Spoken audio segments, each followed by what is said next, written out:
Hello friends, प्रिया education में आपका स्वागत है और मेरा नाम प्रिया है। आज हम इडियम्स का पार्ट 3 करेंगे। तो चलो स्टार्ट करते हैं बिना टाइम वेस्ट किए। सबसे फर्स्ट है हमारा अ स्टॉर्म इन अ टी कप। अ स्टॉर्म इन अ टी कप का मतलब होता है big fuss over a small matter.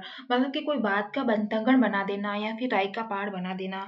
तो इसको ट्री के साथ कैसे याद करेंगे हम? स्टॉर्म का मतलब होता है तूफान। टी कप मतलब कि चाय का कप।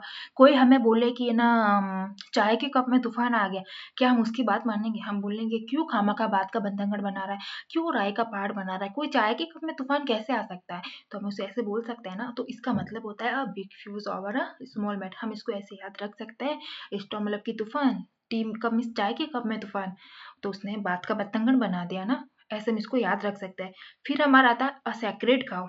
अ सैक्रेड काउ का मतलब होता है a person never to be criticised. मतलब कि अनिंदनीय व्यक्ति या फिर ऐसा व्यक्ति जिसकी हम निंदा ही नहीं कर सकते। तो सैक्रेड काउ, सैक्रेड पवित्र, काउ मीन्स गाय। ट्री के साथ ऐसे याद रखेंगे कि हम पवित्र गाय की निंदा करते हैं क्या? नहीं, हम पवित्र गाय की कभी निंदा नहीं कर सकते, है ना। ऐसे याद रख सकते हैं हम। फिर हमारा आता है all in all. All in all का मतलब तो हैविंग ऑल अथॉरिटी, मतलब कि सभी अधिकार, है ना। तो ऑल इन ऑल का मतलब ही वही होता है कि ऑल इन, सभी के सभी। तो सभी के सभी क्या? अथॉरिटी, मतलब सभी के सभी अधिकार होना। ऐसे हम इसको याद रख सकते हैं। फिर नेक्स्ट हमारा आता है ऑल थम्स। ऑल थम्स का मतलब होता है क्लमजी। ऑल थम्स का मतलब होता है क्लमजी, मतलब कि अनाड़ी व्यक्ति।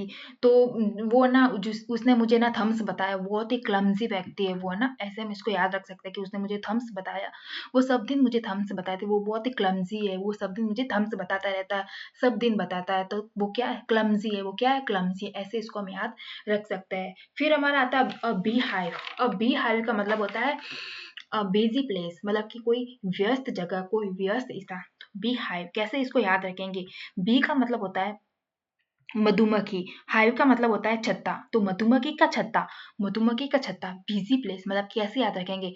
मधुमक्खी का छत्ता। तो मधुमक्खियों का छत्ता जिस जगह पे लग जाता है ना, मधुमक्खियों का छत्ता जिस जगह पे लग जाता है ना, तो वहां पे बहुत सारी मधुमक्खियां भिनभिनाती रहती है। आपने देखा होगा ना, मधुमक्खियों का छत्ता जहाँ पे लगता है, कितनी सारी मधुमक्खियां होती है वहां पे, भिनभिनाती रहती है।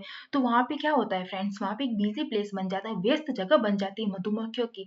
वो सब दिन मतलब वहां पे भिनभिनाती रहती है, वो व्यस्त रहती है अपने आप में, मधुमक्खियां बिजी रहती है। तो ये हो जाएगा अ बिजी प्लेस। इसको ऐसे याद रख सकते हैं हम। फिर हमारा आता है friends all eyes and years. All eyes and years, इसका मतलब होता है टू बी अटेंटिव, मतलब कि सावधान रहना, सतर्क रहना। तो इसको हम कैसे याद रखेंगे फ्रेंड्स? जब भी हम कोई काम करते हैं ना, तो हम ना अपने आइज एंड ईयर्स तो खुले रखते हैं ना, है ना। कोई काम करते हैं हम ऐसे बंद करके तो कोई काम नहीं करते, हम अपने काम के प्रति भी कितने अटेंटिव रह के हम काम करते हैं, कोई भी करते हैं तो उस काम के प्रति हमें अटेंटिव भी रहना चाहिए। कोई बड़ी बात नहीं, हमें अटेंटिव रहना चाहिए, हमें ऑल आइज एंड ईयर्स खुले रखने चाहिए। ऑल आइज एंड ईयर्स का मतलब भी ये होता है कि टू बी अटेंटिव, सावधान रहो, सतर्क रहो और अच्छे से काम करो। तो ऑल आइज एंड ईयर्स से हम याद रखेंगे टू बी अटेंटिव, मतलब कि सतर्क रहना। ऑल आइज एंड ईयर्स खुले रख के काम करना, ताकि हमारे काम में कोई गड़बड़ ना हो जाए। इसका मतलब निकलता है अटेंटिव। फिर नेक्स्ट हमारा आता है अ वाइट एलिफेंट। अ वाइट एलिफेंट का मतलब होता है कॉस्टली एंड यूजलेस पोजेशन। मतलब कि वाइट एलिफेंट, वाइट एलिफेंट आपने आपने देखा होगा कि कहीं है ना पार्क में या कई गार्डन्स में व्हाइट एलिफेंट ऐसे खड़े किए हुए होते हैं, रखे हुए होते हैं व्हाइट एलिफेंट्स। आपने देखा होगा कई पार्क में, कई गार्डन्स में होता है ऐसा कि वहां पे व्हाइट एलिफेंट रखे होते हैं। लेकिन वो क्या होते हैं फ्रेंड्स? वो व्हाइट एलिफेंट बहुत कॉस्टली होता है और यूजलेस भी होता है, हमारे कोई काम के भी नहीं होते, है ना। व्हाइट एलिफेंट हमारे कोई काम के भी नहीं होते और बहुत कॉस्टली, बहुत महंगे होते हैं। तो व्हाइट एलिफेंट से हम याद रखेंगे कि व्हाइट एलिफेंट कॉस्टली होते हैं और हमारे कोई काम के भी नहीं होते, हमारे कोई काम के भी नहीं होते और कॉस्टली होते हैं, यूजलेस होते हैं। तो इसको हम ऐसे याद रख सकते हैं। फिर हमारा आता है अल्मा मैटर। अल्मा मैटर का मतलब होता है institution where I one got education. मतलब कि इसका मतलब होता है कि हमने जहाँ से शिक्षा पाई है वह संस्था, हमने जहाँ से शिक्षा पाई है वह संस्था। यहाँ से हम कैसे इसको ट्री के साथ बनाएंगे, आप देखो कि मतलब यहाँ से निकालेंगे अल माँ, मतलब कि ऑल माम्स माँ, सभी माए, मतलब ऑल मिस ऑल, और यहाँ से देख माँ, माँ एम ए माँ। तो सभी माएँ जानती हैं कि मैटर, मैटर से हम याद रखेंगे कि मैटर से हम क्या याद रखें? मास्टर, क्यों यहाँ पे एजुकेशन की बात हो रही है, तो मास्टर हम निकाल सकते हैं ना, मैटर्स ऑफ मास्टर। तो कैसे उन मास्टरों में सभी माएँ जानती हैं कि वो कहाँ पे, वो कहाँ से उन्होंने है ना कहाँ से हमें शिक्षा प्राप्त करवाई है। तो ऐसे हम याद रख सकते हैं, है ना, कि ना अल्मा अल्मा माँ सभी माएँ जानती हैं, कि उन मास्टरों को सभी माएँ जानती हैं जहाँ से हमने शिक्षा प्राप्त की है। सभी माएँ तो जानती हैं ना जहाँ से हमने शिक्षा प्राप्त की है। तो ये इसका मतलब होता है जहाँ से शिक्षा पाई वह संस्था, इसको हम ऐसे याद रख सकते हैं। फिर हमारा आता है नेक्स्ट, अबव बोर्ड। इसका मतलब होता है ऑनेस्ट एंड फ्रैंक, मतलब कि कोई ईमानदारी वाला काम करना, है ना, ईमानदारी मतलब निकलता है इसका। तो अबव बोर्ड, हम कभी भी अबव मीन्स ऊपर, है ना, बोर्ड, तो बोर्ड के ऊपर कभी भी हम लिखते हैं ना वो ईमानदारी से लिखते हैं, ऑनेस्टली लिखता है। तो इसका मतलब भी यही निकलता है ईमानदारी से, है ना। तो अबव बोर्ड से हम क्या सकें, बोर्ड पे जो भी लिखते हैं ना हम बहुत ही ऑनेस्टली लिखते हैं, बहुत ही ईमानदारी से लिखते हैं। तो इसका मतलब भी यही निकलता है। फिर हमारा आता है एक्लीज हील। एक्लीज हील का मतलब होता है अ वीकनेस पॉइंट।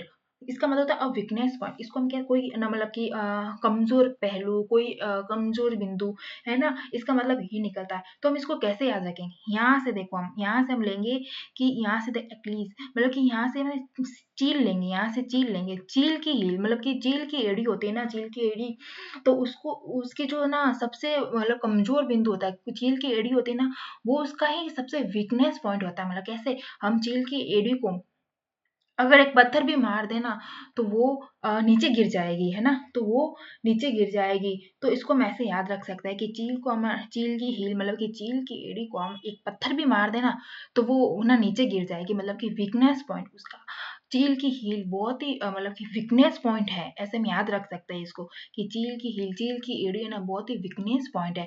तो एक्लीज हील का मतलब होता है अ वीकनेस पॉइंट, कोई कमजोर पहलू, कोई मतलब कि हाँ पॉइंट। तो यहाँ से हम ले सकते हैं ना चील, है ना, यहाँ से याद रखना आप। फिर हमारा आता है at a loss. At a loss का मतलब होता है unable to decide, unable to decide. तो इसको हम कैसे याद रखेंगे एट अ लॉस को, कि हमारा लॉस हो गया, अब तो हमारा लॉस हो गया, अब तो हम डिसाइड ही नहीं कर सकते ना, अब तो हम डिसाइड नहीं कर, हम निर्णय लेने में असमर्थ हैं, अब हम निर्णय ही नहीं ले सकते, हम डिसाइड ही नहीं कर सकते, अब तो हम अनेबल है डिसाइड करने में, लॉस हो गया, अब हम क्या करें, है ना, ऐसे बना सकते हैं ना, लॉस हो गया तो अनेबल टू डिसाइड, निर्णय लेने में असमर्थ। फिर नेक्स्ट हमारा आता है एस्लिप एट द व्हील। इसका मतलब होता है not attentive to one's duties, मतलब कि अपने काम के प्रति अटेंटिव नहीं रहना, अपने काम के प्रति चौकस नहीं रहना, अपने कर्तव्य के प्रति चौकस नहीं रहना, है ना। तो हम इसको कैसे याद रखेंगे कि ना व्हील मीन्स पहिया, है ना, व्हील का मतलब पहिया, और ना स्लीप, यहाँ से लेंगे स्लीप, कि ना वो पहिए पे सोता रहता था, सब दिन पहिए पे सोता रहता था ना, तो अपने काम के प्रति अटेंटिव नहीं था, वो अपने ड्यूटीज के प्रति, कर्तव्य के प्रति वो अटेंटिव नहीं था। यहाँ से याद रख सकते हैं व्हील, पहिए पे स्लीप, सोता रहता था, पहिए पे सोता रहता था, क्या था वो, not attentive to one's duties, अपने काम के प्रति चौकस नहीं था, अपने कर्तव्य के प्रति वो अटेंटिव नहीं था। ऐसे हम इसको याद रख सकते हैं। फिर हमारा था as the crows flies. As the crows flies इसका मतलब होता है द शॉर्टेस्ट रूट। इसका मतलब होता है द शॉर्टेस्ट रूट, मतलब कि सबसे छोटा रूट, सबसे छोटा रास्ता, या फिर एक सीध में, एक ही लाइन में जिसको हम बोल सकते हैं। तो उसको हम कैसे याद रखेंगे, इसको हम याद रखेंगे क्रोज मिस कोवे, फ्लाइज, है ना। तो क्रोज, आपने ना कौवों को देखा होगा ना ऊपर उड़ते हुए, है ना, तो वो एक सीट में उठते हैं, कौवे उठते हैं ना, तो एक सीट में उठते हैं ना, उनका कौवों का कभी झुंड जाता है ना, तो वो एक सीट में जाता है। तो इसका मतलब द शॉर्टेस्ट रूट, मतलब कि कोई छोटा रास्ता, है ना। तो इसका मतलब ये निकलता है द शॉर्टेस्ट रूट, मतलब कि कोई छोटा रास्ता। और यहाँ से एक और ट्रिक निकलती है कि हमें ना कौवे भी कोई काम शॉर्ट में करते हैं ना, बहुत ही शॉर्टेस्ट में करते हैं। तो ऐसे भी हम इसको याद रख सकते हैं। और कौवे जो है तो एक सीट में भी उठते हैं, द शॉर्टेस्ट रूट होता है। तो इस आज के लिए इतना ही, और अब आगे हम पार्ट 4 में करेंगे। Okay, thank you.